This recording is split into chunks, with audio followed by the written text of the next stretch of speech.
Bismillahirrahmanirrahim. Assalamualaikum warahmatullahi wabarakatuh.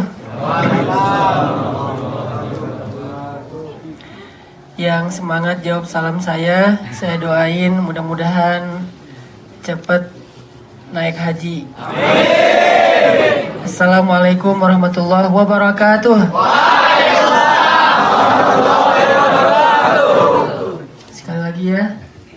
Yang lebih semangat lagi jawab salam saya doain cepat bisa bayar hutang. Banyak yang berhutang ya. Assalamualaikum warahmatullahi wabarakatuh. Waalaikumsalam warahmatullahi wabarakatuh. Alhamdulillah ternyata masalah di Jepang banyak hutang juga ya. Sama kita. Genki desta. Benar nggak sih? Oh salah. Ya udah. Kaifa halukum? Wih, mantap. Oke, teman-teman sekalian, alhamdulillahirabbil alamin. Segala puji dan syukur kepada Allah Subhanahu wa taala.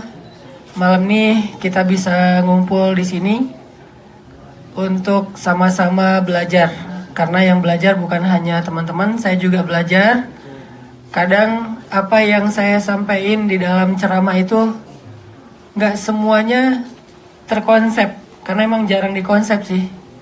Seringnya Allah yang ilhamkan di dalam benak saya dari mungkin bacaan-bacaan beberapa waktu yang lalu, beberapa tahun yang lalu. Tiba-tiba Allah ilhamkan, kamu ngomong ini aja. Sering banget tuh kalau ada acara kayak kajian, panitia ngasih tema, terus pas saya perform yang dibahas beda lagi. Itu tuh sering kayak gitu. Allah yang kadang-kadang menuntun lisan untuk bicara sesuatu yang tadinya nggak direncanain. Kadang-kadang bahkan pernah udah ditulis pointersnya, nanti akan bahas ini segala macam. Pas perform yang dibahas sama sekali nggak ada kait mengait dengan pointers yang udah dicatat tadi. Ini artinya apa? Kayaknya Allah lagi pengen menceramahi saya secara pribadi. Ketika Allah bicara misalnya tentang ketika saya misalnya bicara tentang bab ikhlas, berarti Allah tuh lagi ngasih tahu ke saya, kamu tuh harus ikhlas lagi. Ketika saya bicara tentang bab sabar, seolah-olah Allah tuh lagi ngomong ke saya, justru dengan lisan saya sendiri, kamu harus lebih sabar lagi. Jadi yang belajar di sini tuh bukan cuman teman-teman, tapi kita juga bareng-bareng, termasuk saya, kita belajar, mudah-mudahan dapat sesuatu. Sebelumnya saya pengen ngucapin jazakumullah khair jaza. Terima kasih buat IPMI Jepang, Kang Yusuf and the gang. Makasih juga buat teman-teman yang ada di sini semuanya, panitia yang tadi katanya dalam keadaan sedang incas, lagi ada kerjaan, bahkan ada yang sengaja datang ke sini padahal baru aja pulang kerja. Mudah-mudahan setiap niat baik kita itu Allah Subhanahu wa taala beri balasan di dunia dan di akhirat. Amin. Malam ini kita bahas tentang masalah yang paling sering ditanya sama orang setelah hijrah. Saya pikir ini teman-teman bukan lagi pemuda hijrah ya. Karena kayaknya pemuda soleh. Cuman statusnya masih sebagian belum hijrah. Masih istiqomah. Istiqomah menjomblo. Jadi pertanyaan yang paling sering ditanya ke saya tuh, sorry ya saya duduk di atas gak apa-apa. Kalau apa-apa juga tetap di sini, biar kelihatan. Pertanyaan yang paling sering ditanya ke saya tuh kalau lagi taklim atau lagi nongkrong kayak gitu, buat orang-orang yang udah hijrah itu, Ustadz gimana cara biar bisa istiqomah? Karena semua kita ngerasain iman itu yazid wa yanqus, kadang-kadang fluktuatifnya itu kayak nggak kekontrol. Begitu lagi yazid, itu rasanya tuh nyaman banget, sholat nyaman, ke masjid nyaman, apalagi kalau kita tinggal di negeri yang mungkin masjidnya langka jauh-jauh, itu ketika iman lagi naik, masjid jarak berapa ratus kilo juga dikejar. Ini iman lagi naik, kayak kemarin tuh. Pas kita ada event di Tokyo ya Kang ya. Di Tokyo tuh kan ada yang datang dari mana Kang paling jauh? Dari Okayama. Okayama tuh berapa jam? Pesawat 2 jam. Pesawat 2 jam ya? 5 jam. 5 jam. Jakarta. Oh, naik kereta 5 jam ya? Kereta cepat ya? Jakarta Jogja. Hah? Jakarta Jogja. Ada yang datang dari Jakarta, Jogja jaraknya untuk hadiri acara tablik atau ceramah yang kemarin di Tokyo. Bahkan ada yang datangnya tuh salah informasi, dia miskomunikasi. Kita acaranya di mana, dia datangnya di mana gitu. Udah gitu datangnya telat lagi. Ini nggak tahu salah informasi emang gimana gitu kan ya. Nah alhamdulillah masya Allah, artinya lagi iman naik tuh nggak ada masalah dengan jarak, nggak ada masalah dengan dengan susah payahnya, nggak ada masalah dengan musim dingin atau salju, nggak ada masalah dengan sibuk atau lelah. Itu bukan masalah kalau iman lagi naik. Jadi kayak pede banget gitu mau beramal soleh, mau ngelamar cewek pede gitu, iman lagi naik. Kalau nggak pede berarti imannya lagi turun. Kenapa? Kayak belum yakin gitu sama Allah kan? Padahal hati seseorang itu ada di tangan Allah. Ngapain bab ini ya? Balik lagi.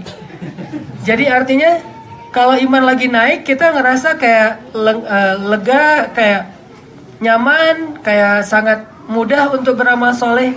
Bahkan ketika iman lagi naik itu, kayak pernah gak sih teman-teman kangen subuh? Pernah nggak? Kangen waktu subuh. Kenapa? Karena kerja malam. Kapan subuhnya gitu? Enggak, ini kangen waktu subuh tuh kangen sholat subuh berjamaah gitu. Gimana tuh rasanya pas kita lagi kayak kangen waktu subuh. Jadi pas malam, jam 10 malam kita mau tidur. Duh baru jam 10, Terus kita tunggu kapan ya subuh, soalnya aku pengen ketemu sama Allah gitu kan. Sholat itu kan bertemu dengan Allah kan. Seolah-olah engkau melihatnya. Kalau engkau tidak melihatnya, yakinlah dia melihatmu. Dan buat saya sholat jamaah itu adalah konser paling kolosal sepanjang sejarah dan diantara dunia dan akhirat. Sholat itu adalah konser paling kolosal. Lebih kolosal daripada Tomorrowland. Nggak tahu ya? Pura-pura nggak tahu.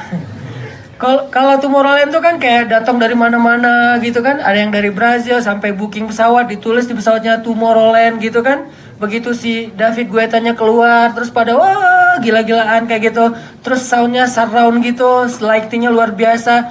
Kenapa sholat kok sederhana? Padahal sholat jamaah itu konser lebih kolosal daripada Tomorrowland. Yang ikut acara crowdnya bukan cuma manusia, tapi malaikat sampai ke langit dunia. Makanya sejak kita bikin Pemuda Hijrah Shift di Indonesia, di Bandung, kita pengen memperkenalkan konsep bahwa sholat itu jangan dianggap sebagai sekedar kayak break, udah capek misalnya. Bukan hanya itu, walaupun itu nggak masalah sih nganggap sholat sebagai break, karena Nabi juga pernah bilang ke Bilal, arihna bis sholah ya Bilal, wahai Bilal, istirahatkan kami dengan sholat. Berarti kan sholat itu buat Nabi waktu itu adalah break kan. Tapi sholat bisa juga lebih dari sekedar break atau kayak waktu istirahat. Sholat itu adalah sebuah konser, apalagi kalau Jumatan, Ramadan, bahkan 5 kali sehari, termasuk nomor satunya subuh. Kenapa? Karena sesungguhnya sholat bacaan di waktu subuh, inna Qur'anal fajri, sesungguhnya bacaan imam di waktu subuh itu masyhuda, disaksikan.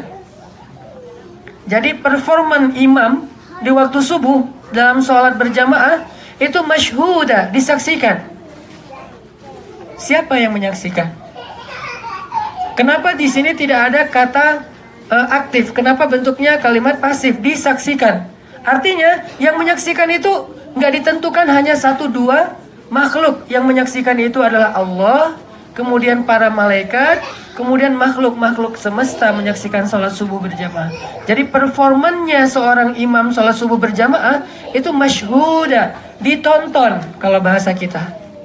Ditonton. Dan ditontonnya itu dengan sangat penuh perhatian. Bahkan nontonnya itu ada yang langsung on the spot, off air, ada yang live streaming.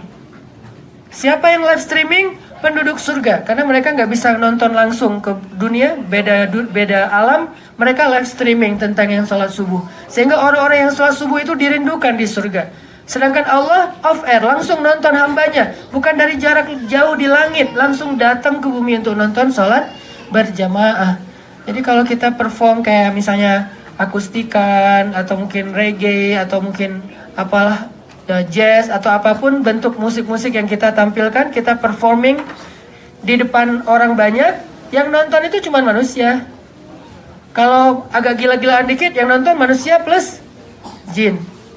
Tapi kalau ini yang nonton Rabbul Alamin, pencipta alam semesta. Makanya sejak saya bikin Pemuda Hijrah di Indonesia atau di Bandung tuh, kita langsung bikin satu standarisasi masjid. Masjid itu kegiatan nomor satu, show nomor satunya itu adalah sholat berjamaah.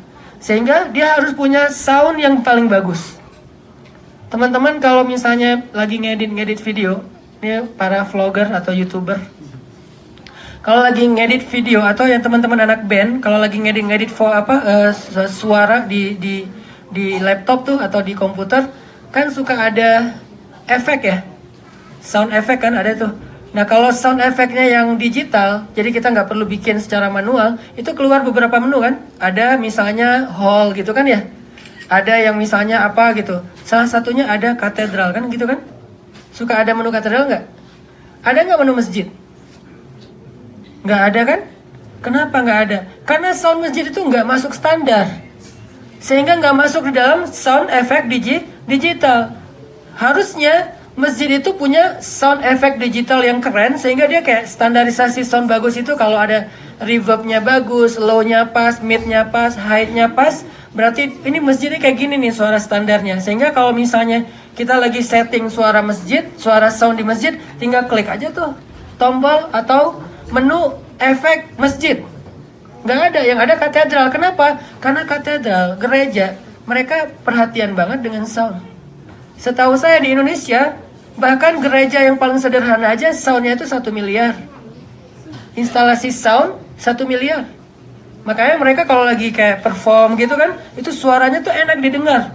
Sedangkan masjid soundnya 5 juta juga kemahalan. Giliran bangun towernya, menara, bangun kubahnya habis ratusan juta, tapi soundnya irit. Padahal tower dan menara itu nggak dipakai, kecuali hanya secara estetika doang. Kalaupun mau azan kayaknya nggak ada lagi cerita sekarang orang azan naik tower kan. Kan itu zaman Bilal ya, naik rumah paling tinggi di Madinah, Allahu Akbar, Allahu Akbar. Kenapa dia ganti kanan kiri? Karena emang suaranya nggak pakai efek kan, jadi dia harus kayak surround gitu kan, Allah gitu. Kalau sekarang kan udah pakai efek nih, nggak ada yang naik lagi ke kayak menara, tower, apalagi kubah sampai harus gede, terbuat dari jenis bahan-bahan logam tertentu. Sedangkan soundnya irit banget, imamnya aja nggak dengar suaranya sendiri. Tadi gua baca apa sih? Saking soundnya nggak ada gitu ya. Nah ini artinya kita kurang perhatian terhadap hal yang paling prinsip dalam kegiatan masjid. Salah satunya adalah show, ibadah, konser yang paling kolosal, yaitu sholat berjamaah, masyhuda, disaksikan. Sehingga di Masjid Al-Latif Pemuda Hijrah tuh kita langsung ganti sound bertahap sih. Akhirnya sekarang udah lumayan nyaman, walaupun saya masih belum puas. Target kita tuh sampai benar-benar terasa sound itu kalau imam ngumandangin, bacain ayat, suaranya tuh kayak suara dari langit. Dan saya sangat idealis dalam bab sound, karena emang dari kecil tuh sering perform kayak vokal gitu, jadi kayak tahu banget lah masalah sound. Tadi pas saya datang langsung saya lihat, wah ini standing soundnya untuk kamera, dipakai buat mic. Oke, kreatif. Tapi kan anak Jepang kan kreatif kan, cuman untuk saya perform nggak akan mungkin dapat. Akhirnya saya langsung ngambil dari muazin, saya oprek dikit di sini, semaksimal yang saya bisa dengan standar tawa. Supaya apa? Bukan gaya-gayaan. Saya pengen makmum mendengar imam baca itu nyaman gitu. Ketika kita sholat, pas imam baca, perform, kita tuh kayak khusyuk. Itu tujuannya. Bukan, gaya banget sih Ustaz Hanan. Ya kayak vokalis gitu, sound dipegang lagi sholat. Ya gimana? Karena emang, dan gak ada larangannya juga kalau dalam kondisi tertentu kayak darurat, gak ada standingnya. Ya udah saya pegang. Selama saya megangnya gak gini gitu. Kan megangnya gini doang kan, gak gini-gini amat kan. Apalagi sampai gak gitu sih. Cuman Allahu Akbar, bukan Allah. Gak gitu. Jadi tetap aja tujuannya adalah biar kita nyaman. Nah, kita tuh kayak kangen banget dengan subuh. Saya juga pernah kayak gitu. Pernah ya, saya nggak berani bilang sering. Karena la tuzakku anfusakum huwa a'lamu bimanittaqo. Jangan ngaku-ngaku kalian paling suci, Allah lebih tahu lah. Cuman kayak pernah ngerasa kangen subuh. Jadi pas malam jam 10, waduh baru jam 10, udahlah tidur. Bangun, baru jam 11. Bangun lagi baru jam 12, kayak kangen tahajud. Karena tahajud misalnya bangunnya jam 3. Kapan dia bisa tahajud? Soalnya tahajud itu Allah turun ke langit dunia dan nanya kepada hambanya. Allah tuh kayak ngejapri kita satu-satu. Apa bahasanya? Allah bilang gini, japriannya tuh gini, hal min taib. Allah bertanya, ya ibadi, wahai hambaku, apakah kamu ingin bertaubat? Aku ampuni nih dosa-dosa kamu malam ini. Hal min tihajah, wahai hambaku, apakah kamu punya masalah? Aku selesaikan nih masalah kamu malam ini. Itu kan keren banget ya, sampai Allah sendiri yang nawarin dengan bahasa yang personal. Kalau bahasa sosmed itu japri, personal banget. Dia nggak broadcast. Kalau broadcast itu wahai hamba-hambaku semua gitu kan ya. Ini satu persatu. Karena masalah kita kan beda-beda satu dengan yang lain. Ada yang masalahnya masalah jodoh, temennya masalahnya jodoh juga, yang lain juga jodoh gitu. Ya sama sih masalah anak muda mah ya. Masalah anak muda itu 3 menurut sosial eksperimen yang kita bikin ke dakwah kita di Indonesia. Karir itu kayak sekolah, kuliah, kerja, terus jodoh, perasaan. Nah, ini nih paling pelik nih. Rata-rata masalahnya, Ustadz, kok bisa ya dekatnya sama saya jadian sama yang lain? Ini berat nih. Kayak gini-gini nih, curhatnya ke saya, akadnya ke dia. Kan berat nih. Karir, jodoh, sama yang ketiga entertain. Entertain tuh bisa film, bisa musik, bisa main, bisa hobi, apa aja lah. Ini diantara sekian banyak masalah anak muda tuh yang paling dominan tuh 3. Karir, perasaan, cinta lah, love ya, dan entertain. Sehingga ketika Allah nanya kepada kita di sepertiga malam tuh, abdi, hambaku, hal min dihaja, kamu punya masalah, tinggal ngomong. Jadi kita kayak lagi dapat banget gitu. Curhatnya ke Allah tuh lagi dapat. Ya Allah, saya baru diputusin. Caranya lembut sih, tapi nyakitin. Dia bilang gini, ya Allah, kita jadi adik kakak aja ya. Ini kan sakit banget ya Allah. Ngomong ke Allah kayak gitu, tapi gak apa-apa. Alhamdulillah diputusin, akhirnya kita terhindar dari perbuatan dosa. Saya cuma minta satu, ya Allah, jaga hatinya untuk aku. Minta sama Allah. Kita gak harus jaga orangnya. Minta aja ke Allah, jaga hati dia. Ngapain juga kita capek-capek jaga orangnya, habis duit. Gak tahu kalau di Jepang ya, kalau di Indonesia kan cowok tuh harus traktirin cewek dong. Itu kan culture kita kan. Kalau nggak traktirin tuh kayak nggak ada harga diri banget. Sampai harus akhirnya ngutang-ngutang. Kadang-kadang makan di warung, udah tenang aja yang, biar aku aja yang bayar. Udah pulang, bu besok ya kasbon gitu kan. Ini nih kita lah ya. Jadi artinya ngapain kita capek-capek ngabisin waktu buat orang yang belum punya akad atau hubungan apapun kecuali sekedar teman. Kenapa kita nggak minta aja ke Allah untuk menjaga dia? Kalau emang itu adalah yang terbaik buat kita. Kalau enggak, berarti emang dia terbaiknya bukan buat kita, terbaiknya buat orang lain. Jangan bilang, oh mungkin dia nggak baik buat saya. Emang dia nggak baik gitu. Ini nih judgement ya. Kalau saya kan hashtagnya no judgment, respect to other. Jadi nggak bilang dia tuh nggak baik buat saya, tapi bilangnya dia nggak cocok buat saya. Mungkin cocoknya yang lain gitu. Tetap aja dia orang baik. Intinya adalah, pernah nggak ngerasa kayak kangen tahajud, kangen hari Senin? Jadi kalau hari Senin itu buat beberapa orang tuh kayak momok, menakutkan. Hari Minggu malam itu udah menggigil, kenapa? Besok Senin, Jadi Senin itu ditakuti. Kenapa kita nggak kangen hari Senin? Karena ada puasa sunnah, hari Kamis dengan puasa sunnahnya. Kangen hari Jumat nggak sih? Mendengar khutbah. Jadi sebelum jam 11 siang, kalau waktu Indonesia saya nggak tahu waktu Jepang, jam 11 siang tuh kita udah dari pagi udah potong kuku, udah bersih-bersih, udah mandi, udah pakai baju yang paling baik, baju yang baru dipakai hari itu, bukan baju baru, nggak harus baju baru sih, baju yang baru dipakai hari itu, kasih parfum, datang ke masjid tuh dengan kayak orang lagi pengen dating sama orang yang dia sayangin. Duduk nungguin, nih khatibnya kok nggak naik-naik ya, udah lama nih ditungguin. Lama berapa lama? Udah dari sejak tadi habis subuh gitu misalnya. Atau dia datang jam setengah 11, jam 10. Kangen. Ada masa kayak gitu tuh nyaman banget. Kebayang nggak kalau kita bisa kayak gitu tuh setiap hari, selama berbulan-bulan, bertahun-tahun, itu kan hidup kita pasti jadi malaikat ya. Kenyataannya nggak kayak gitu. Kita pernah ngerasa kayak gitu tapi seringnya nggak. Seandainya kita bisa kayak gitu, itu hidup nikmat banget. Dikasih ujian, Masya Allah, Allah pengen gantiin yang lebih bagus nih kayaknya. Gitu kan? Bukan, Allah apa sih maunya? Kan saya udah baik sekarang, saya udah kurang apa lagi? Coba dari saya udah tahajud, saya udah sholat berjamaah. Apa maunya Allah? Allah kayaknya nggak fair deh sama saya. Ini keluh kesah orang yang imannya lagi drop, lagi bermasalah. Kalau orang yang imannya lagi full, lagi kayak on fire, lagi luar biasa kuatnya, lagi naik, dia nggak akan berkeluh kesah. Dikasih ujian aja dia masih tersenyum dan bilang Alhamdulillah, Alhamdulillah. Siapa dia? Ayub alaihissalam. 17 tahun diuji dengan sakit. Yang bisa bergerak dari tubuhnya itu cuma lisannya doang sama matanya. Dan lisan yang bisa bergerak itu tersenyum sambil mengatakan Alhamdulillah, Alhamdulillah. Kenapa bisa kayak gini? Bukan masalah dia, kayaknya dia nggak ngerasain sakit deh Ustaz. Itu mah cuma orang doang lihat dari luar. Enggak, dia ngerasain. Kayaknya dia sakitnya tuh kayak pakai kayak apa anti kayak anti nyeri misalnya. Kayak kalau istri saya kan ngurus pasien kanker ya, sampai pakai morfin biar nggak ngerasain sakit. Enggak, Nabi Ayub tuh nggak pakai apa-apa, bener-bener ngerasain sakit. Terus kenapa bisa tersenyum dan bilang Alhamdulillah? Sedangkan kita yang nggak sakit-sakit amat, cuma sakit hati dikit, nggak bisa bilang Alhamdulillah, malah mengeluh. Kenapa? Ini soal iman. Makin kuat iman seseorang, makin tough. Makin kuat iman seseorang, makin mudah dia untuk easy going dengan masalah. Makin kuat iman seseorang, makin tenang hatinya.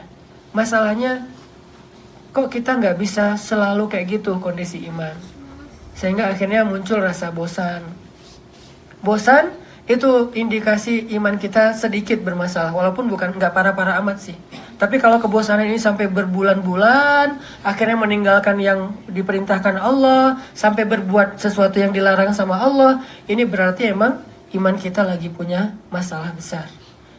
Dan kalau udah kayak gitu, kita mungkin tetap bisa ketawa. Orang yang kayak duduk, nongkrong, minum, maksudnya minum sesuatu yang nggak boleh, bir atau apapun kalau di Jepang, dia minum, dia mungkin bisa ketawa, tapi dia nggak tenang. Dia bisa kayak fun, kayak seru gitu, tapi dia nggak tenang. Ada orang yang bikin party gitu, jalan kemana, ke luar negeri, nikmatin misalnya kembang api tahun baru bareng dengan orang yang dia sayangin, terus kayak ngupdate status dia, status dia di sosial media bahwa gue lagi gini-gini sama pacar dan seterusnya. Mungkin saat itu dia bisa merasa senang, tapi dia nggak merasa tenang. Tetap aja kayak ada yang kosong. Ada beberapa orang yang saya dulunya sebelum kenal dia tuh ngerasa dia kayaknya hidupnya nyaman banget ya, fasilitas hidupnya tuh terpenuhi banget. Tapi ternyata beberapa waktu yang lalu dia datang ke saya curhat, dan dia merasa cemburu justru dengan teman-teman yang udah hijrah, teman-teman yang soleh, yang mungkin secara fasilitas hidup nggak sebaik dia. Gimana caranya kita merasakan halawatul iman, bahagianya punya iman ketika iman itu lagi dalam keadaan naik. Itu halawa banget. Halawa itu bahasa Arab artinya nikmat, bukan manis ya. Karena orang Arab tuh kalau bilang enak tuh halawa. Kalau bilang enak itu helwa kata orang Arab, itu artinya bukan manis tapi enak, seru, fun atau apa gitu. Jadi halawatul iman artinya iman itu terasa nikmat.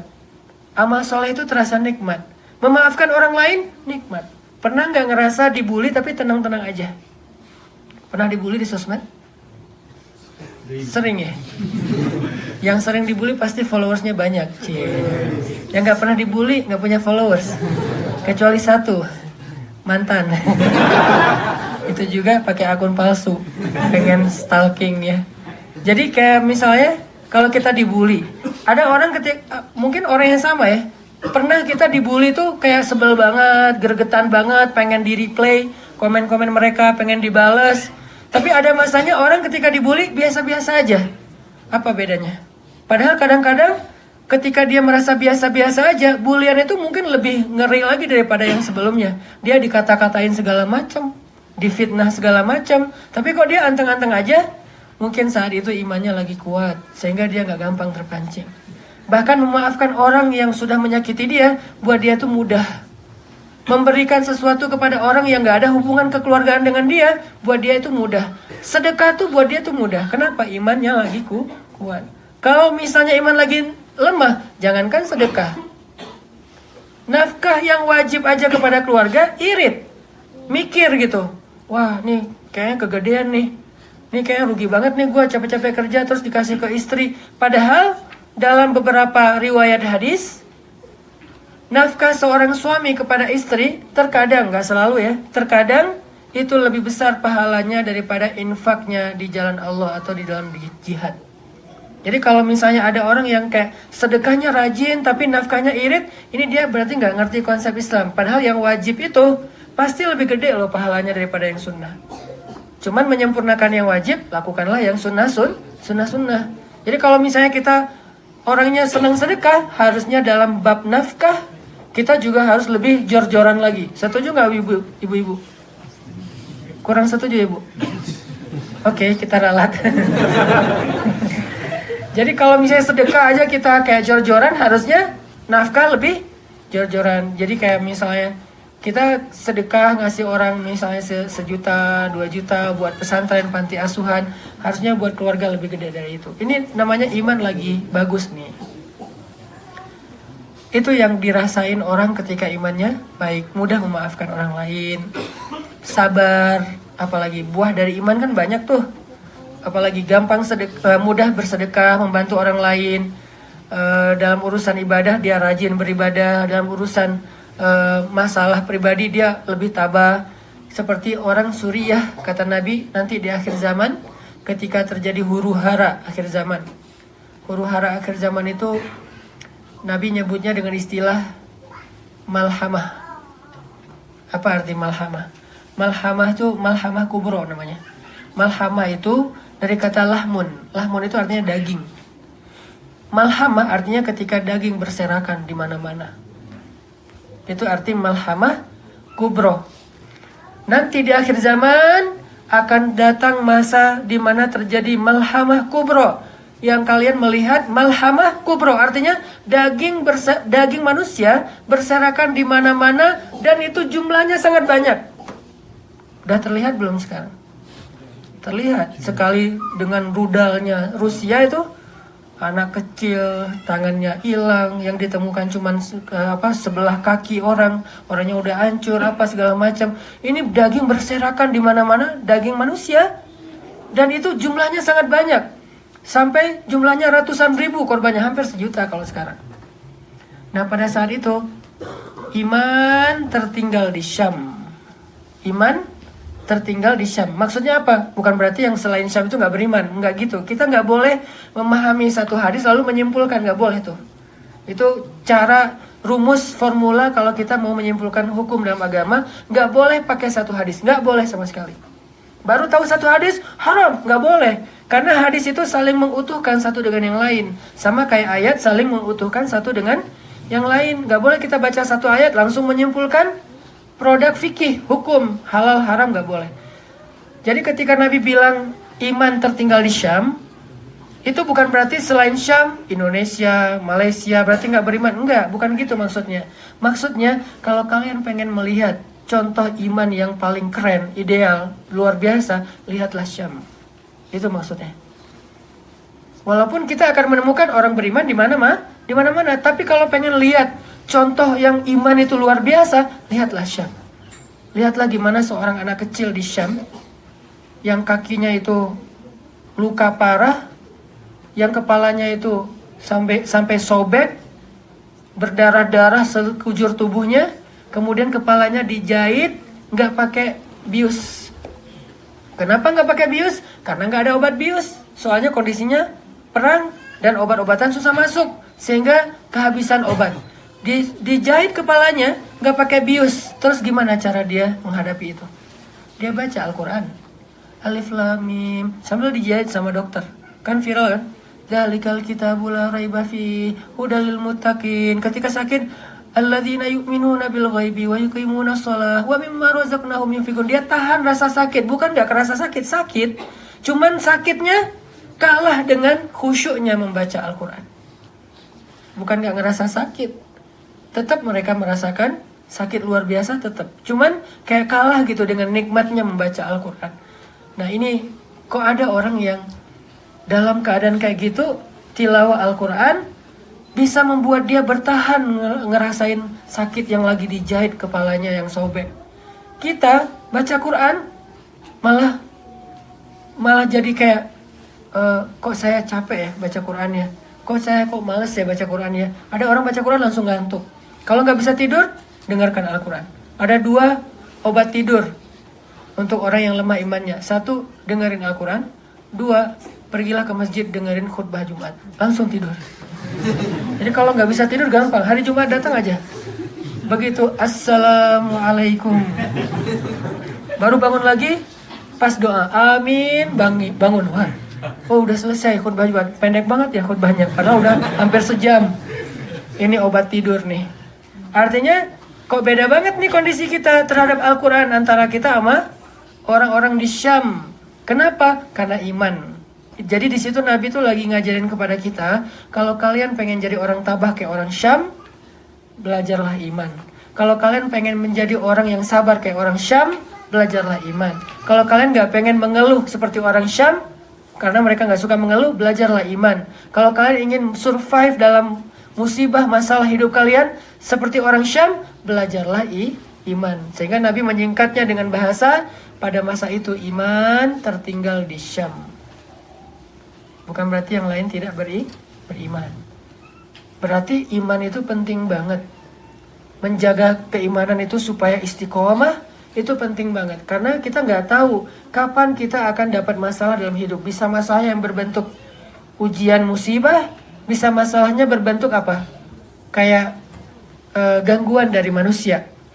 Kalau kita misalnya nggak siap dengan iman kita yang kuat, kita bakalan gampang mengeluh dan pada akhirnya berputus asa. Ternyata obat dari segala masalah itu adalah iman. Ketika Abu Bakar As-Siddiq sedikit merasa khawatir, takut saat mereka terkepung di dalam gua Thur, di mulut gua itu udah banyak para pemburu-pemburu jejak yang siap menangkap mereka hidup atau mati. Hidup atau mati. Karena itu perintahnya Abu Jahal. Siapa yang bisa membawa pulang Muhammad hidup atau mati, maka akan aku berikan untuk dia mi'atu naqah, 100 ekor onta. 1 ekor onta, naqah, itu harganya 50 juta. Berarti 100 ekor onta sama dengan 5 miliar. Bisa beli kalau di Indonesia 5 Velfire. 5 miliar. 5. Sekarang main jari susah, sensitif gitu. 5 ya, 5. Jadi kalau di atas 2, 3, 4, 5 aman kan? Jadi saya main 3, 4, 5. Nggak ada 1, nggak ada 2 di sini. Yang ada 3, 4, 5. 5 apa tadi teh? Miliar. Siapa yang bisa nangkap Muhammad hidup atau mati, maka akan aku berikan untuk dia 5 miliar atau 100 ekor onta.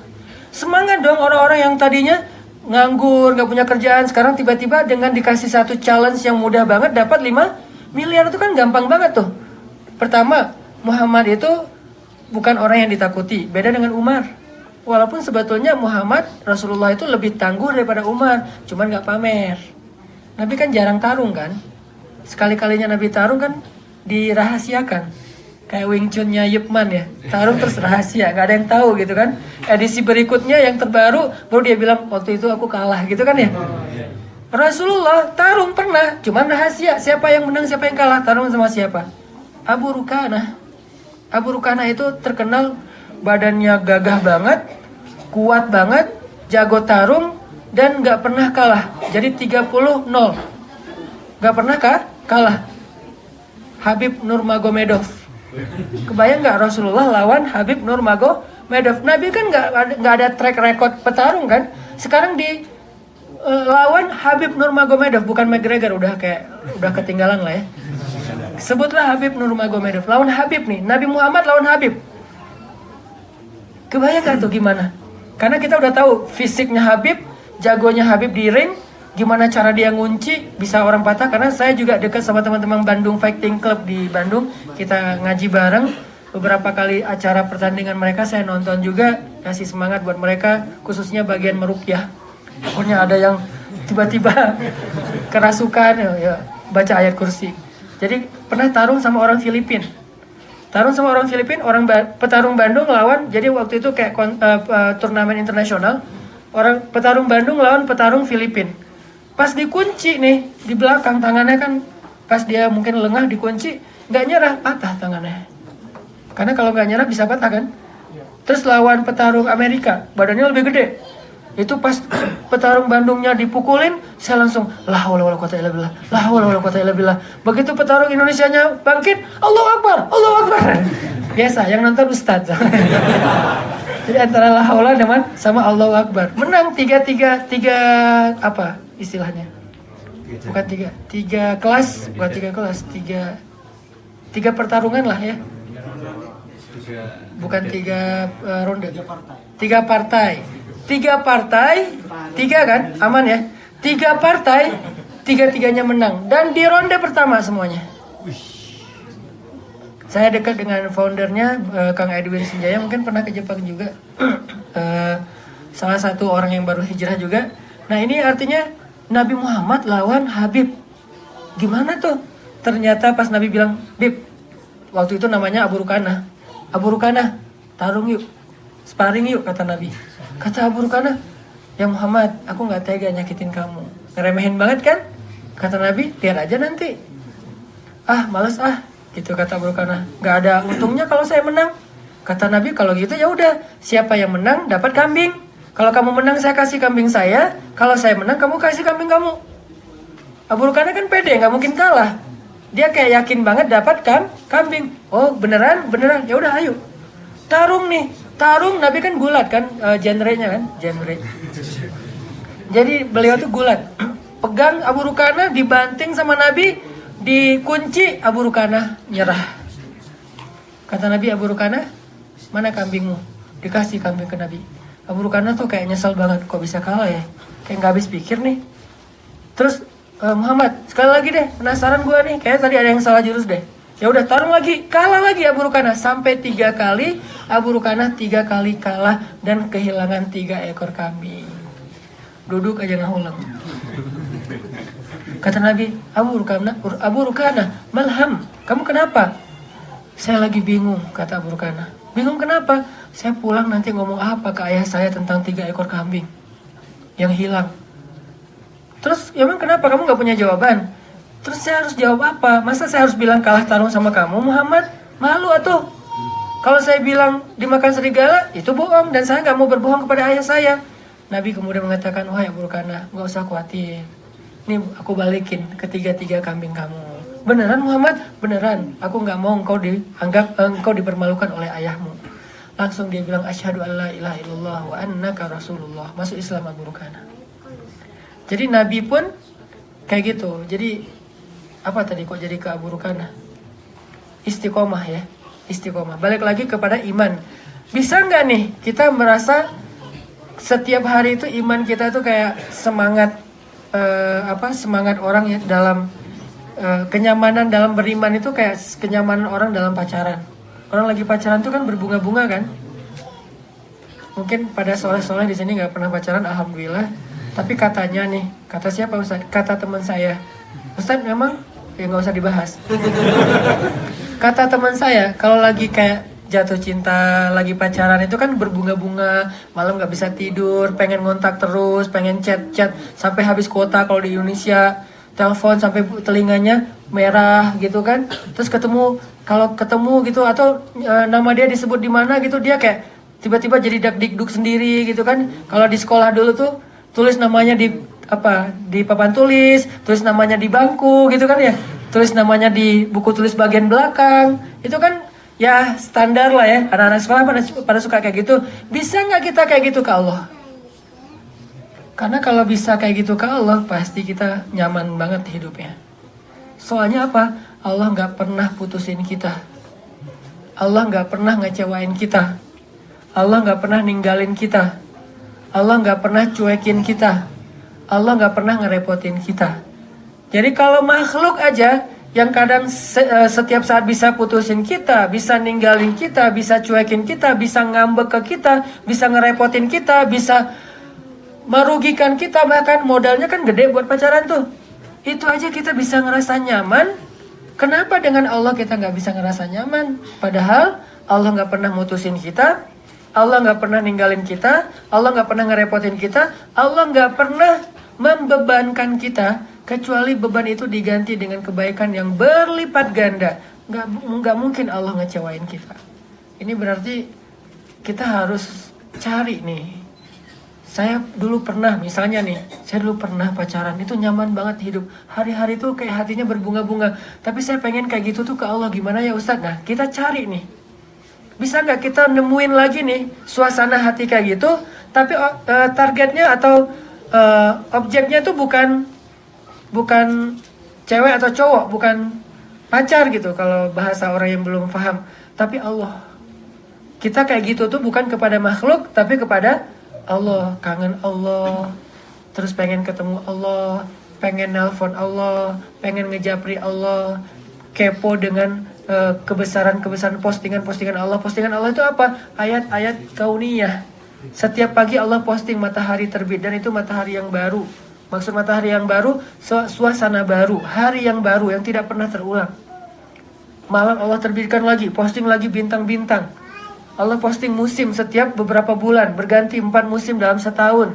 Postingannya tuh update banget, dan kita tuh selalu pengen tahu lagi posting apa, like, posting apa, komen, Masya Allah, Subhanallah, gitu-gitu kan. Ini semuanya analogi sosial media ya. Buat teman-teman yang belum paham, kenapa saya pakai bahasa kayak gini? Karena saya di Mesir tuh belajar tafsir. Saya di Mesir belajar tafsir. Salah satu metode bahasa Al-Quran di dalam tafsir, itu ada yang namanya masal atau amsal. Masal itu jadi bahasa Indonesia, misal.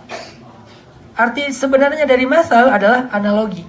Misalnya Allah lagi memberi analogi tentang orang munafik. Masaluhum kamasalil ladzi istauqada nara. Orang munafik seperti orang yang menyalakan api di tengah padang pasir.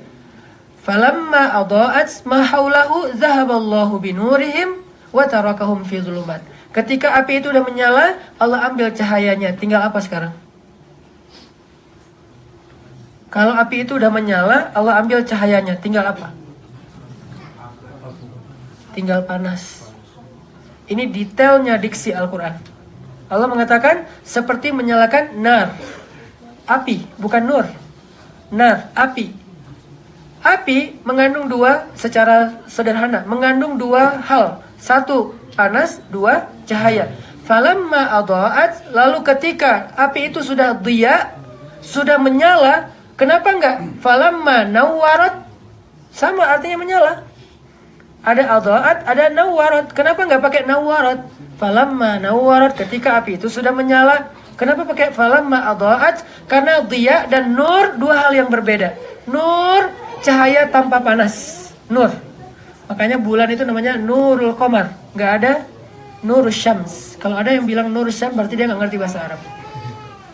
Karena matahari tidak pakai nur. Matahari itu pakai Diya'us Syams. Cahaya matahari. Diya'us Syams. Kalau bulan Nurul Qamar. Kenapa beda? Karena nur nggak ada panasnya. Kalau dia ada panasnya. Falamma adaa'at, ketika dia sudah menyala, berarti ada cahaya, ada panas. Dhahaballahu bi, apakah bidhiya'i? Enggak, binuri. Dengan yang diambil apa? Nur, cahayanya, tinggallah panasnya. Ini detailnya bahasa Al-Quran, dan kita belajar itu di Mesir. Saya merasa beruntung Allah takdirkan dulu sempat belajar di Mesir dan berguru kepada banyak profesor-profesor yang expert di bidangnya. Salah satunya guru saya meninggal dalam musibah kudeta militer di Mesir. Namanya Profesor Abdurrahman Uwais. Itu mentor pergerakan saya banget. Jadi saya tahu ilmu pergerakan itu dari beliau. Makanya saya bikin Pemuda Hijrah. Itu cara saya menerjemahkan ilmu guru saya, Profesor Abdurrahman Uwais, meninggal ditembak sama sniper di kudeta di Mesir. Dan itulah kenapa saya kalau foto suka angkat tangan jari 4. Ini ibu-ibu jangan curiga, 4 ini bukan apa-apa. Kalau salah paham ibu-ibu unfollow lagi. 4 ini artinya Rabi'ah. Karena saya lulusan Mesir dan guru saya meninggal dalam peristiwa Rabi'ah itu di Medan Rabi'ah. Kemudian Rabi'ah itu menjadi simbol perdamaian sejak peristiwa itu, kudeta militer di Mesir. Sehingga saya punya satu baju kemeja hijau yang ada armbandnya, itu ada simbol Rabi'ahnya di situ. Kemudian ada bendera Indonesia sebelah sini, ada bendera Suriah, ada bendera Palestina. Ada Save Aleppo waktu itu ada bendera Palestina. Ini nih motivasi dakwah saya. Cuman kita tahulah tahapan-tahapan pergerakan. Sehingga dakwah saya sekarang ngapain? Saya pengen membawa anak muda Indonesia nanti pada suatu saat melek tentang isu kemanusiaan di Suriah, Syam, dan Palestina. Tapi untuk membawa mereka ke sana, gak bisa langsung bawa isunya. Buat mereka hijrah dulu. Interest dulu dengan Islam. Udah interest dengan Islam, istiqomah. Lama-lama mulai hamasa. Lama-lama mulai diajarkan tentang kemanusiaan. Sampai kemarin kita datang ke kamp pengungsi Suriah di Turki. Ini untuk kali pertama ada anak street culture, skateboard sama BMX ikut nyumbang donasi buat para pengungsi. Bahkan anak skateboard nyumbang papan untuk para pengungsi, anak-anak kecil yang di kamp pengungsian, jumlahnya itu ada ratusan ribu anak kecil yang udah di situ tuh dari bayi. Sekarang mereka udah SD. Jadi ada yang udah 5 tahun, ada yang 6 tahun, yatim piatu. Begitu kita bawa papan skate, main walaupun floornya itu kayak paving block yang kasar gitu kan, yang nggak rata gitu. Tapi mereka kayak happy banget. Mungkin ada yang nonton di videonya, happy banget, mereka bisa sesekali merasa bisa ketawa lepas, terus bisa main yang seru dengan orang baru, terus dikasih hadiah-hadiah, sehingga sesaat mereka melupakan masalah mereka kehilangan orang tua atau apa. Goal saya tuh bukan donasinya, karena yang melakukan ini udah banyak. Yayasan kemanusiaan membawa donasi kemanusiaan itu udah banyak. Goal saya itu mengedukasi anak muda supaya punya awareness tentang humanity. Itu goalsnya. Jadi yang kita bawa itu bukan angkanya, tapi siapa yang nyumbang, itu yang kita bawa. Kalau angkanya kita kalah pasti dengan yang lain. Yang lain tuh miliaran, kita cuma bawa waktu itu 1,1 miliar. Dan itu juga lewat sosial media satu minggu saya posting. Kenapa saya ngejar followers yang banyak di sosial media? Karena sosial media itu paling efektif buat dakwah. Bukan pengen nge-hit, pengen gaya-gayaan, bukan. Ada efeknya sih. Efeknya kalau misalnya jadi followers nambah, yang ngajak foto nambah. Akhirnya di bandara kadang-kadang lagi nunggu boarding, Ustaz foto. Saya lagi capek, habis ini ada event lagi. Akhirnya saya ngumpetnya di mana? Ngumpetnya di business lounge, ngambil business lounge. Bukan mau gaya-gayaan lagi karena emang butuh tenang, istirahat sebentar. Di business lounge karena pesawatnya delay, para pramugari ngumpul di situ. Ustaz Hanan ya? Ustaz. Akhirnya istirahat di VVIP lounge. Apa VVIP lounge? Toilet. Duduk aja di toilet sejam nungguin. Ketika udah boarding baru keluar dari toilet. Ini efek yang saya kadang-kadang nggak nyaman juga sih, lagi jalan sama keluarga sampai nanya ke anak-anak, kalian nyaman nggak sih baba kayak gini, kan manggil saya baba kayak gini. Enggak, pengen baba kayak dulu aja. Tapi ini konsekuensi dari tantangan dakwah. Kalau saya followersnya dikit, satu, dakwah saya yang dengarnya sedikit. Kedua, begitu saya crowdfunding yang nyumbangnya sedikit. Alhamdulillah karena followersnya sekian, akhirnya begitu saya crowdfunding seminggu 1 miliar. Seminggu 1 miliar, alhamdulillah Allah yang kasih rezeki. Dan bukan untuk kita, 100% hand to hand buat mereka. Dan itu lebih efektif dari saya bikin event, kemudian fundraising. Kan capek ya, bikin event, fundraising itu juga dapatnya berapa sih dibandingkan di sosial media. Ini nih yang kita kejar. Jadi akhirnya ya terpaksa pakailah sosial media. Balik lagi ke yang tadi, ini namanya analogi. Di Al-Quran tuh banyak banget ayat analogi. Kayak misalnya tentang sarang laba-laba, analogi orang munafik yang membangun negeri, membangun kekayaannya, tapi dia sebetulnya rapuh misalnya. Apalagi orang beriman, analoginya seperti pohon korma di surat Ibrahim. Alam tara kaifa daraballahu masalan kalimatan thayyibah kasyajaratin thayyibah asluha thabit far'uha fis sama tu'ti ukulaha kullahinin biizni rabbiha wa masalu kalimatin khabithah kasyajaratin khabithah ujtussat min fawqiha malaha min qarar. Ini adalah analogi. Sehingga Al-Quran kalau ngangkat satu analogi biasanya makainya tuh sesuatu yang common di masyarakat yang diajak ngomong, sesuatu yang buat mereka tuh ngerti banget. Coba kalau Allah pakai bahasa pohon kelapa, bukan pohon kurma. Bingung kan orang Arab? Pohon kelapa. Nanya lagi, pohon kelapa itu apa? Kenapa dijadikan sebagai perumpamaan orang yang beriman? Kan susah. Di Arab, korma itu adalah pohon yang hampir nggak ada yang kebuang. Semua dari ujung daunnya sampai ujung akarnya, semuanya bermanfaat. Itu pohon korma. Dan di Indonesia mungkin kelapa. Sehingga bisa jadi kalau di Indonesia, seandainya ayat itu turun di Indonesia, maka ayatnya alam tara kaifa daraballahu mathalan kalimatan thayyibah kasyajaratin apa? Jazr hindi.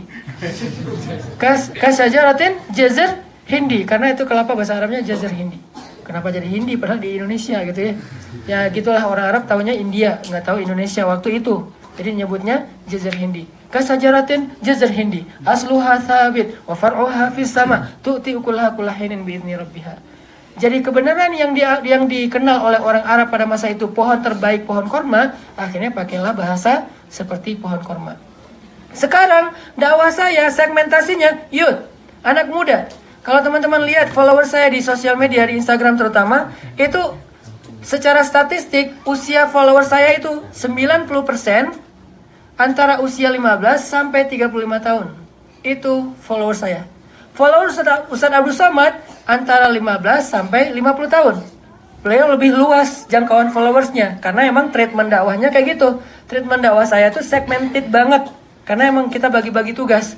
Follower saya tuh maksimal 35 tahun. Cuman ada 0,00 sekian persen umur 60 tahun. Ada sih, nggak tahu nih, mungkin cucunya kali yang ngeklik terus dia kayak bingungnya apa sih gitu. Jadi artinya kayak emang orang tua nggak tertarik dengan dakwah saya, sampai bahkan beberapa kali kita bikin tabligh akbar di masjid, kan DKM mah rata-rata senior ya, dan mereka nggak kenal saya. Sedih nggak sih? Mereka nggak kenal saya karena saya nggak pernah masuk TV. Kenapa Ustaz nggak masuk TV? Emang nggak pernah diundang? Alhamdulillah diundang, semua TV ngundang. Tapi semua TV nggak mau ngikutin konsep dakwah saya. Saya punya agak idealis dalam masalah konsep. Kalau mau bikin acara saya di TV, saya bilang, biar saya yang mau program, teman-teman tapping aja. Jangan saya diprogram. Ini bukan akad dakwah nih. Akad dakwah itu ulama memprogram, maka yang lain mensupport. Bukan yang lain memprogram, ulama yang disuruh support. Kebalik. Saya yang program karena saya tahu gimana approaching ke anak muda. Kita bikin dakwah di TV itu jangan cuma ceramah, tapi ada activity-nya. Jadi tabligh akbar rasa konser, itu yang kita sekarang keliling kan. Konser apa, saat naik konser, kemudian kayak ada gamesnya, terus saya perform bawa DJ beneran, bawa DJ yang belum hijrah. Kenapa? Saya berharap dengan dia datang akhirnya dia mau berhijrah, dan itu terjadi alhamdulillah. Allah yang kasih hidayah. Dia datang karena profesional, kita bayar. Buat apa? Ngiringin lagu Indonesia Raya sama Indonesia Pusaka. Sesekali Ibu Pertiwi atau ganti-ganti kan, tapi rata-rata Indonesia Raya, Indonesia Pusaka. Pakai DJ itu kan keren banget kalau pakai DJ kan. Begitu masuk zreng, wah itu kolosal langsung.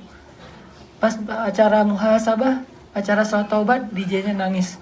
Tapi nangisnya ngumpet.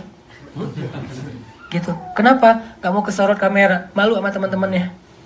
Udah gitu dia bilang, Ustadz, udah 6 tahun saya gak sholat. Ini kali pertama saya ngerasa nyaman dengan sholat hijrah. Kita bawa DJ untuk acaranya acara tabligh akbar, tapi kita nggak pernah bilang acara tabligh akbar. Nongkrong bareng UHA, kolaborasi pemuda, ngabuburit kalau bulan Ramadan. Kenapa? Karena itu bahasanya kaum, yaitu anak muda. Wa ma arsalna min rasulin illa bilisani qaumihi liyubayyina lahum. Itu ayatnya. Tidaklah kami mengutus seorang rasul, kalau sekarang dai, kecuali dengan bahasa kaumnya, supaya menjelaskan kepada kaum itu. Kaum saya anak muda di bawah 35 tahun. Emang Ustadz 35 tahun? Ya kurang lebih lah. Kaum saya di bawah 35 tahun. Bahasa mereka, bahasa sosmed. Karena secara statistik juga, anak muda Indonesia itu menggunakan sosial media sehari 6 jam. Rata-rata. Sehari 6 jam. Bisa dibilang, sosial media itu buat mereka lebih ngeklik daripada yang lain-lain. Sehingga saya pakai analogi sosial media. Ini nih penjelasan biar nggak salah paham. Udah gitu diedit, rame, dibully lagi nanti gitu kan ya. Kenapa Allah kok japri? Emang Allah punya akun? Enggak gitu. Maksud ngejapri Allah, ngejapri Allah itu kalau bahasa Islamnya munajat, al-unsu billah. Cuman kalau saya bilang al-unsu billah, anak muda kayak krik-krik gitu kan. Hah? apaan sih tuh? Kan gitu kan? Akhirnya saya pakai japri Allah. Oh, kita bisa ya ngejapri Allah? Bisa banget. Dan nggak perlu lama-lama nunggu dirit. Langsung dirit saat itu juga. Bahkan langsung typing. Beda dengan ngejapri manusia. Nggak dirit-rit. Akhirnya tetap aja contreng abu. Nggak biru-biru gitu kan ya. Bahkan ada yang curang. Sengaja dibikin. Udah dirit juga masih abu gitu kan. Ini curang banget nih orang. Kalau saya nggak bisa gitu. Karena udah ada akad sama istri. Pokoknya nggak boleh ya. Ya mah. Jadi kalau udah kebaca langsung contreng biru. Udah contreng biru tapi nggak dibalas-balas. Kan sebel juga kan? Nah kalau Allah tuh begitu kita japri langsung contreng biru, langsung typing. Apa ayatnya? Wa idza sa'alaka ibadi anni fa inni qarib ujibu da'watad da'i. Ujib artinya apa? Aku langsung ngerespon, aku langsung nge-replay, aku langsung ngebales, aku langsung menjawab orang yang meminta atau berharap kepadaku. Itu saya analogikan dengan ngejapri Allah. Qorib, dekat, bukan broadcast di grup. Terus emang Allah nge-follow kita? Ya, wa huwa ma'akum aina ma kuntum. Emang Allah nge-unfollow hambanya? Ya, siapa? Bara'atum minallah. Ini kan terjemah modern. Karena saya di Mesir belajar tafsir, kemudian saya ikut salah satu konferensi ulama tingkat dunia. Waktu itu judulnya apa? Tajdidul Mustalahat, gerakan pembaharuan istilah. Ini salah satu kebutuhan dakwah itu pembaharuan dalam istilah. Saya ikutin itu selama di Mesir karena memang interest saya itu dipergerakan. Akhirnya saya menerjemahkan ayat itu. Ini qorib, aku dekat, itu bukan dalam bentuk broadcast, bukan dalam bentuk grup, tapi itu dalam bentuk japrian. Seolah-olah kayak gitu. Pastinya Allah tidak serupa dengan makhluk. Nggak bisa kita menganggap ini sebagai bentuk menyerupakan Allah, bukan. Ini analogi, bukan penyerupaan. Balik lagi ke yang tadi teman-teman, gimana caranya kita kayak ngerasa nyaman gitu sama Allah. Lebih daripada nyaman ketika lagi berbunga-bunga hatinya. Lebih nyaman daripada ketika awal bulan baru dapat gajian. Lebih nyaman daripada ketika baru akad nikah, kan nyaman banget ya. Dan itu rasanya kayak habis deg-degan, tiba-tiba plong gitu kan. Deg-degan takut salah baca, nanti akhirnya nggak sah-sah gitu kan, nggak jadian. Saya terima nikahnya, nggak boleh ada jeda. Oh ya udah diulang lagi. Saya terima nikahnya Fulanah binti Fulan dengan mahar berapa tadi maharnya teh? Saya terima nikahnya Fulanah binti Fulan dengan mahar sekian, dibayar tunai. Saya saksi, saksinya bilang enggak. Ternyata saksinya mantan. Makanya jangan cari saksi mantan, bahaya, nggak akan sah. Yang lebih parah lagi bukan saksinya yang mantan, penghulunya yang mantan. Ini kenapa ya? Kok ada syarat yang kurang ya, kata si penghulu. Apa syaratnya? Syaratnya dia belum balikan sama saya. Apaan sih gitu ya? Yang jelas teman-teman yang dirahmati Allah, lebih nyaman daripada kita habis akad nikah. Lebih nyaman daripada kita habis, mungkin sebagian udah ngerasain gimana bahagianya ketika dianugerahi anak. Hari pas bersalin, itu kan bukan hanya istri yang sakit, suami juga sakit. Dia sakitnya deg-degan gitu. Aduh ya Allah, mudah-mudahan selamat istri saya, anak saya. Doa, jungkir balik, sujud panjang. Istrinya, begitu istrinya teriak, gimana nih? Panik. Ada suami yang kayak gitu kan, saking paniknya akhirnya dia pergi ngopi. Ngapain lo kok ngopi? Gua panik, istri gua lagi ngelahirin gitu. Ini parah nih suami. Alhamdulillah saya 5 kali anak lahir, 5 kalinya saya ikut. Yang kelima nih enggak sih, karena dia lahir saya di pesawat. Satu-satunya yang pas saya nggak ikutan tuh yang Air Tugrul, dia lahir nggak nungguin bapaknya landing dulu. Jadi saya lagi di pesawat, pas landing baru kan bisa muncul sinyal tuh, udah lahiran, Masya Allah, kok nggak nunggu sih setengah jam lagi gitu. Air Tugrul. Kalau bahkan yang anak kedua lahir saya jadi bidan ya, karena diantarin ke bidan, bidannya lagi sekolah, lagi ujian, terus udah keburu mau lahir, udah saya tutup semua gorden, udah lahir semua, tarik nafas, keluar segini, tarik aja. Kenapa? Takut kecekek kan? Tarik. Siapa dia? Ini yang saya bawa sekarang, Maryam. Itu saya jadi bidannya. Makanya kalau jauh dari saya dikit tuh dia kayak bete banget. Soalnya wajah pertama yang dia lihat di muka bumi itu wajah saya. Ini siapa sih yang berewokan nih? Itu kayak saya banget lah. Alhamdulillah. Jadi itu rasa senengnya itu tuh luar biasa ya. Nggak bisa diungkapkan dengan kata-kata.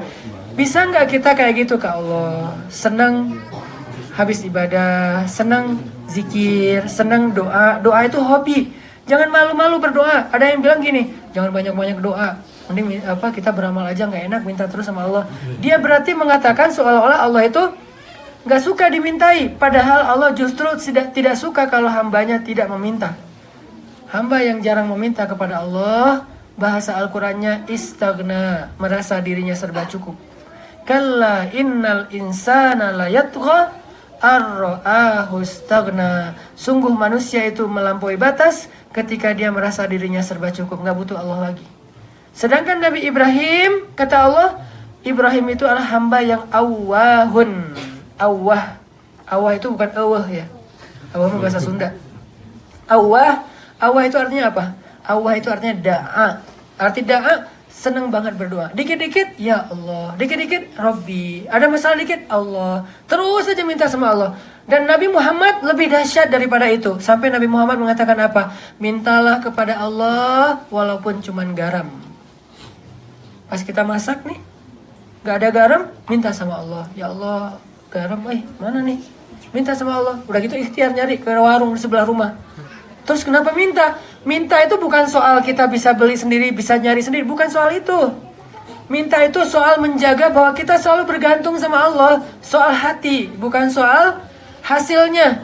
Ada orang yang bilang, gak usah gitu-gitu amat lah, tinggal beli aja di warung sebelah juga bisa. Oke, tapi dia waktu itu kehilangan Allah di hatinya. Dia merasa pelan-pelan, bab garam dulu dia udah gak bergantung sama Allah. Nanti bab kuahnya udah gak bergantung sama Allah. Besok-besok bab masakannya udah gak bergantung sama Allah. Besok-besok bab makanannya udah gak bergantung sama Allah. Lusanya lagi bab mencari rezeki dan nafkahnya, hasil dari pekerjaannya udah gak bergantung lagi kepada Allah. Terus akhirnya lama-lama menjadi hal yang besar dan dia udah gak bergantung lagi sama Allah. Tapi kalau hal yang kecil aja dia bergantung kepada Allah, apalagi hal yang besar. Jadi doa itu bukan soal kayak gitu aja minta ke Allah, manja banget sih jadi orang. Enggak. Ke Allah itu emang harus manja. Ke Allah itu emang harus kayak, saya emang gak bisa apa-apa ya Allah tanpamu. Lagian kalaupun kita yakin di sebelah warung itu ada garam, emang kita yakin bahwa kita bisa dapat garam itu? Belum tentu. Bisa aja tinggal satu saset dipakai sama pemilik warung, dia juga lagi masak. Akhirnya kita harus jalan lebih jauh. Capek kan? Kalau minta ke Allah akhirnya dipermudah. Jalan-jalan lebih jauh, akhirnya lupa matiin kompor, masalah. Saya nggak mau nyebut masalahnya apa, tapi bisa aja terjadi masalah kan ya. Nauzubillah min dzalik. Yang jelas hal sepele sekecil apapun, ya Allah, ini lagi ada ini nih. Nah ini nyaman nih, kayak japrian sama Allah tuh nyaman. Ada masalah dikit-dikit ngomong ke Allah. Motor hilang, ya Allah motor saya hilang, ganti dong yang lebih bagus. Seminggu kemudian diganti, benar diganti yang lebih bagus. Saya hilang motor Vario, harga 21 juta, saya dapat N-Max, harga 31 juta. 2 bulan kemudian dapat X-Max, harga 46 juta. Ini lagi nunggu Triumph. Habis itu nunggu Harley. Kok jadi ngelunjak Ustaz? Iya. Artinya minta sama Allah ternyata diganti yang lebih baik. Emang kayak gitu. Terus kayak yakin gitu. Ya Allah, saya pengen riba. Riba Ustaz? Ya, riba ke Allah itu boleh. Yang gak boleh itu riba ke manusia. Riba ke Allah itu namanya sedekah. Yamhaqullahu riba wa yurbis sadaqat ayatnya. Allah menghapus riba dan meribakan sedekah.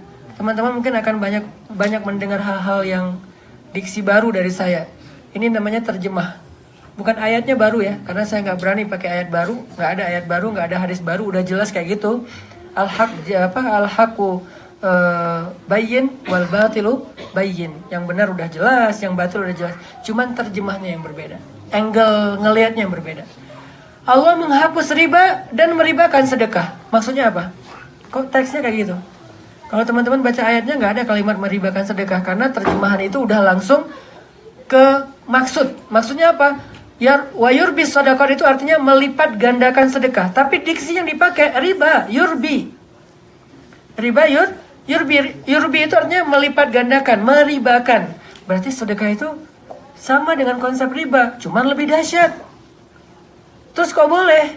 Dia pakai cara sistem riba, tapi kok halal? Sedangkan riba nggak boleh, karena sedekah itu ribanya ke Allah. Riba ke Allah gimana? Kamu kasih 1, Allah balikin 700. Bukankah ini melipat gandakan? Kasih 1 dibalikin 700. Akhirnya kita yakin, ya Allah saya pengen dapat tambahan nih. Caranya kalau kita dengan manusia tuh dapat tambahan invest, dapat tambahan deposito, dapat tambahan minjemin. Kalau orang nggak ngerti hal haram ya. Nah kalau dengan Allah pengen dapat tambahan nih, uang saya 100.000, boleh nggak jadi lebih banyak? Ya udah sedekah. Jalan di Jogja, sebagian mungkin udah dengar ceritanya.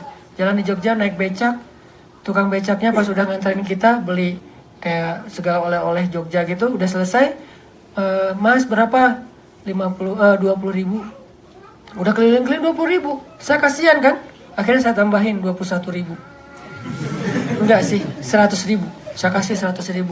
Oh ya sebentar saya cari uang kembalian. Gak usah, buat bapak aja. Dia langsung doa. Nah doa orang kayak gini ini penting. Kadang-kadang doa kita kurang diijabah bukan apa-apa. Kita mungkin pernah makan yang tidak halal.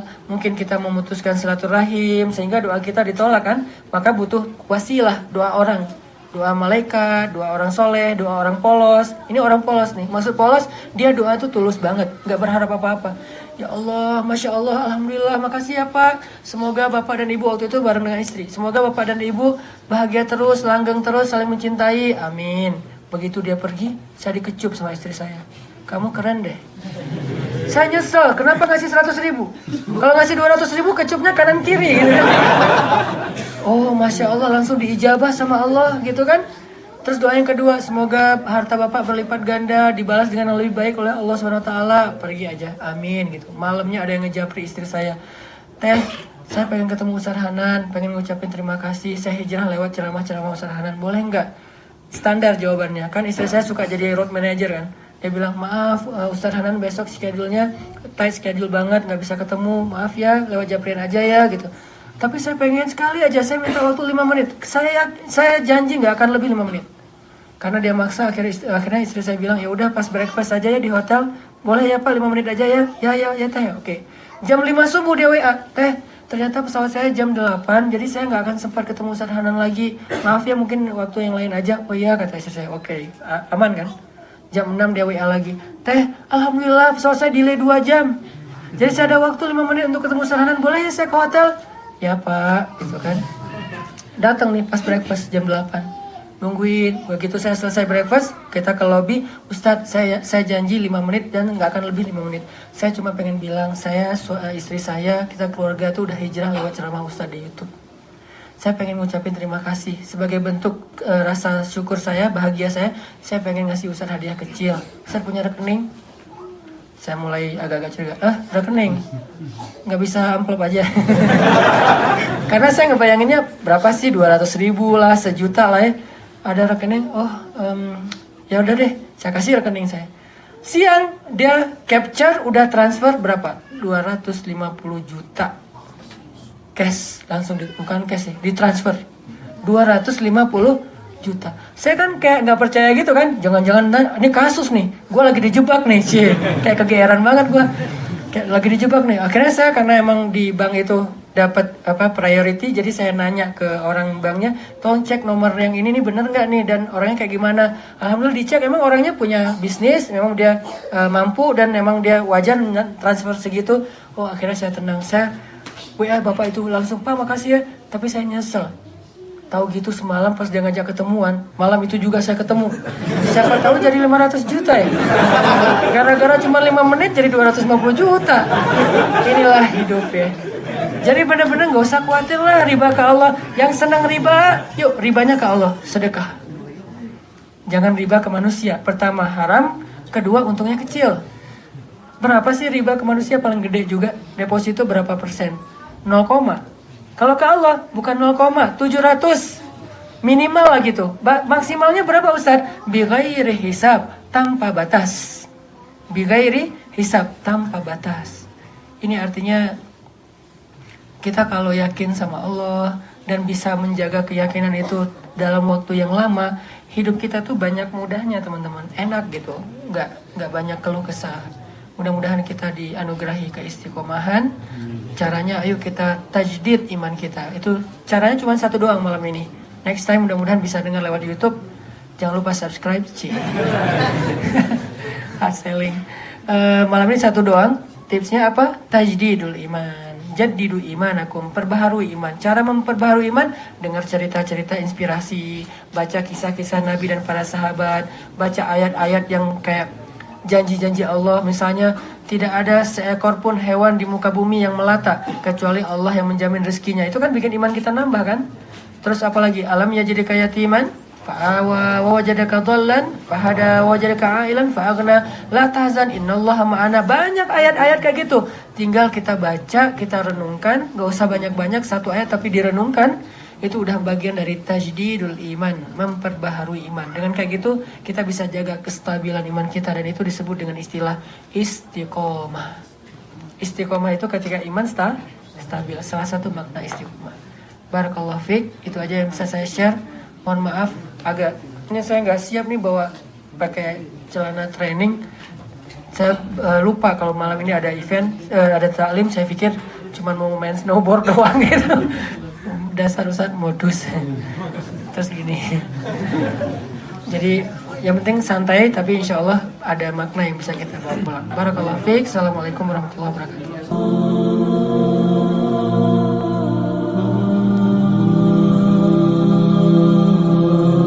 Orang gak bakalan kecewa kalau bersandar kepada Allah. Itu gak bakalan. Bahkan kita bisa bilang mustahil. Mustahil seseorang itu kecewa gara-gara berpegang, bersandar, menyerahkan dirinya kepada Allah. Itu mustahil. Bukan seperti itu sunnatullah. Karena siapapun yang berserah diri kepada Allah, maka dia telah berpegang kepada tali yang paling kokoh. وَمَنْ يُسْلِمْ وَجْهَهُ إِلَى اللَّهِ وَمَنْ يُسْلِمْ وَجْهَهُ إِلَى اللَّهِ وَهُوَ مُحْسِنٌ فَقَدِ اسْتَمْسَكَ بِالْعُرْوَةِ الْوُثْقَى وَإِلَى اللَّهِ عَاقِبَةُ الْأُمُورِ. Siapa yang menyerahkan dirinya kepada Allah dan dia senantiasa berbuat baik, maka sesungguhnya dia telah berpegang kepada tali yang paling kokoh, dan kepada Allah segala urusan dikembalikan. Jadi nggak ada orang yang kecewa kalau dia berpegang kepada Allah. Masalah apapun, masalah rezeki, masalah jodoh, terutama yang kedua. Kalau kita bergantung kepada Allah dalam urusan jodoh, maka insya Allah kita nggak akan kecewa. Mak comblang yang paling baik itu adalah Allah. Kalau mak comblangnya Ustadz, kadang-kadang ngecewain. Ustadz, ini CV saya. Oh ya, kriteria yang kamu cari seperti apa? Saya emang gak susah-susah Ustadz, standar-standar aja. Ya standar yang gimana? Yang tingginya 180, yang kulitnya bening, sampai kalau minum kelihatan airnya ngalir gitu. Transparan. Kemudian yang hidungnya seperti pedang. Yang matanya seperti bidadari. Tahu mata bidadari? Besar dan sayu. Tapi nggak gelok. Nah ini kriterianya. Terus kata Ustadz, kalau yang kayak gitu Ustadz juga mau gitu ya. Akhirnya pas ketemu Ustadznya duluan yang ta'arufan. Ini kalau mak comblangnya manusia. Tapi kalau mak comblangnya Allah jauh lebih meyakinkan dan gak bakalan kecewa. Dengan kriteria apapun, wa huwa ala kulli syai'in qadir. Dan kalau Allah menjanjikan yang baik akan ketemu dengan baik, pasti innahu la yukhliful mi'ad. Allah tidak pernah mengingkari janjinya. Masalah apapun, kita harus mengandalkan Allah. Coba deh, selalu ngandelin Allah. Bahasa gampangnya gini, udah tenang aja, ada Allah. Itu. Dan kalau kita sudah melibatkan Allah, la yudayyi'akallahu idzan. Itu pasti. Allah nggak bakalan ngecewain kamu. Kalau udah ngandelin Allah, ini gimana nih? Udah, tenang aja, ada Allah. Allah tidak akan mengecewakan. Salah satu kalimat udah tenang aja ada Allah adalah la tahzan. Innallaha ma'ana. Kalau kita ada teman lagi galau gitu, terus kita bilang, La tahzan, innallaha ma'ana. Kalau bahasa kita, Wallace bro, tenang aja, ada Allah. Santai bro, karena ada Allah. Itu bahasa Arabnya, la tahzan, innallaha ma'ana. Andalin Allah dalam masalah kita. Ada masalah apapun, serahin aja sama Allah. Bismillah, la haula wa la quwata illa billah. Bahkan kadang-kadang hanya dengan berzikir, la haula wa la quwata illa billah, Allah kasih keajaiban yang luar biasa. Karena setelah seseorang bersandar kepada Allah, la yudayya'anallahu idzan. Pasti Allah nggak akan ngecewain. Pasti Allah nggak akan ngecewain.